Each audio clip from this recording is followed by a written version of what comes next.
When I first bought the lakeside property, it was nothing but open shoreline and quiet water.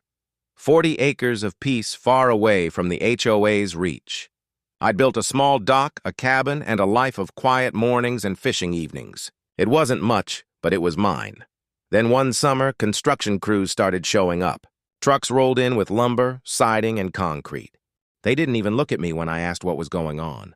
HOA project, one foreman said. Vacation cabins for community members. I blinked. Community members? This isn't even in your HOA, he shrugged. Talk to Karen, of course. HOA President Karen, the queen of paperwork and arrogance, showed up a week later, clipboard in hand, sunglasses flashing. We've annexed this section of Shoreline, she said, as if announcing royal decree. It's under community development now. You can either lease one of the cabins or move your shack somewhere else. I tried to reason with her. You can't just build on land you don't own? She smiled, smug. Actually, we can.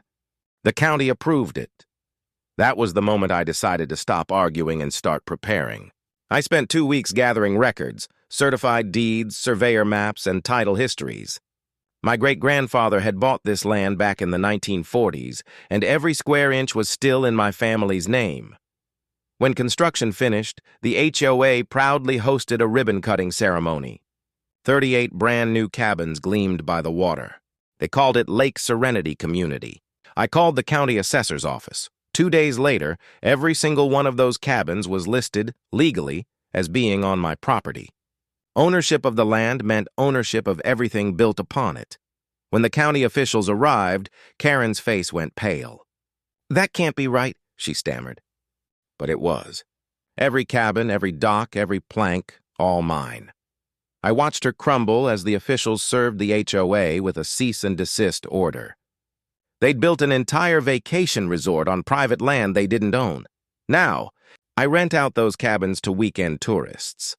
Even a few embarrassed HOA members who still come by, pretending not to know the truth.